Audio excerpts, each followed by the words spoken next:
जन स्वराज पदयात्रा के 165वें दिन की शुरुआत मांझी के बरेजा पंचायत स्थित उसरैना मैदान में सर्वधर्म प्रार्थना से हुई।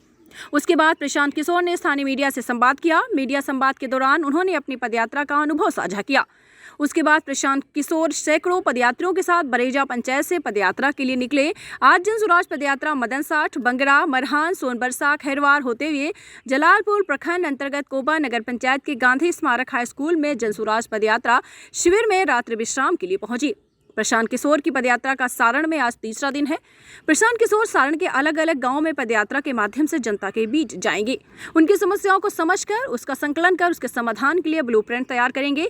दिन भर की पदयात्रा के दौरान प्रशांत किशोर 3 आम सभाओं को संबोधित किया और 6 पंचायत के 16 गाँवों से गुजरते हुए 16.5 किलोमीटर की पदयात्रा तय की। वह स्थानीय मीडिया से संवाद करते हुए क्या कुछ बोले, प्रशांत किशोर सुने। तो आप सरकार से पूछने के बजाय हमसे पूछ रहे हैं कि आप योजना क्यों बनवा रहे हैं। और मान लीजिए कि अगर हमारी गलती भी है तो उसको सुधारने का प्रयास भी मैं ही कर रहा हूँ, आप तो नहीं कर रहे हैं, दूसरा कोई यहाँ नहीं कर रहा है। मैं ही आकर गांव-गांव जा रहा हूँ, मैं ही लोगों को जगाने समझाने उनको बेहतर बनाने का प्रयास कर रहा हूँ। सभी ने जो आपने जो ये व्यवस्था बनाया है बहुत अच्छी व्यवस्था है, सोच है, लेकिन बेसबब नेकी कोई करता नहीं, कुछ ना कुछ राज हुआ करता है। इसके पीछे आपका क्या इंटरेस्ट है? मेरा इंटरेस्ट ये है कि मैं इसी मिट्टी में मैं जन्मा हूँ, इसी मिट्टी का कर्ज है। तो मैं चाहता हूँ कि अगर भगवान ने मुझे बुद्धि शक्ति दी है, हम लोग पूरे देश में जाते हैं, जहाँ पर जाते हैं आदमी बिहारी कह के हंसता है, मजाक उड़ाता है, जलील करता है। तो मैं ऐसा समझता हूँ कि अगर मेरे पास शक्ति बुद्धि कुछ है तो मुझे बिहार को सुधारने के लिए प्रयास करना चाहिए। इंटरेस्ट यही है कि अपने जीवन काल में बिहार को सुधारने का प्रयास करें। अगर आप उसमें और मटेरियल इंटरेस्ट देखना चाहते हैं तो इंटरेस्ट ये है कि जो आदमी भी बिहार को सुधारेगा वो तो इतिहास के पन्नों में उसका नाम दर्ज होगा, वो मेरा इंटरेस्ट है। 500 रुपया लेकर मुखिया जी को वोट दीजिएगा और फिर ये अपेक्षा रखिएगा कि मुखिया जी आकर ईमानदारी से काम करें, तो संभव नहीं है। तो सबसे पहले सही लोगों का चुनाव, समाज के स्तर पर ये जागृति आना कि हमें सही लोगों को चुनना है। दूसरा जो प्रयास है जन भागीदारी। बिहार में लोगों को ये पता ही नहीं है कि उनके अधिकार क्या हैं, कौन सी योजना है, मुखिया जी को कितना पैसा आया, प्रमुख क्या कर सकता है, वार्ड सदस्य की क्या भागीदारी है।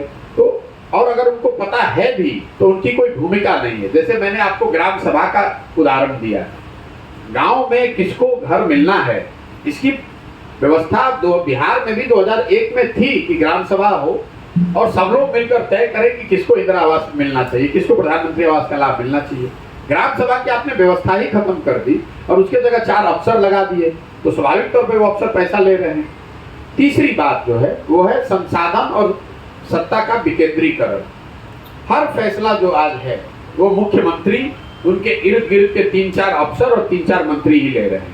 पूरे बिहार में कहाँ क्या किस चीज की जरूरत है ये मुख्यमंत्री कार्यालय में बैठा हुआ 4 अफसर तय कर रहा है, तो ये कैसे सुधरेगा। स्वाभाविक तौर पर जब वहां से पैसा निकलता है तो पैसा देने वाला व्यक्ति उस पर अपना कमीशन काट रहा है। जो मुखिया जी लोग से आप बात कीजिए या जो भी जनप्रतिनिधि हैं वो ये बता रहे हैं कि कोई भी पैसा ऐसा नहीं है जिसमें आपको 20% 25% कमीशन नहीं देना है। तो तीसरा है सत्ता और संसाधन का विकेंद्रीकरण। हम लोग ये कह रहे हैं कि पंचायती राज की व्यवस्था में जो परिकल्पना की गई थी कि 1/3 बिहार विकास का राशि चुने हुए जनप्रतिनिधि पंचायती राज के जो हैं उनके माध्यम से खर्च होना चाहिए, वो चीज व्यवस्था लागू होनी चाहिए और जनता की बड़े स्तर पर भागीदारी होनी चाहिए। अब आप ये कह सकते हैं कि भाई जो पंचायती राज में दीक्षांत एडुटेक लाया है दीक्षांत ई लर्निंग ऐप। बने दीक्षांत का चैनल पार्टनर और अर्न करे लाखों रुपए प्रति महीने। चैनल पार्टनर बनने के लिए विजिट करें www.दीक्षांत.com। दीक्षांत एडुटेक लाया है दीक्षांत डिजिटल क्लास। दीक्षांत डिजिटल क्लास का उपयोग कर छात्र बना सकते हैं पढ़ाई को बेहद आसान और मजेदार।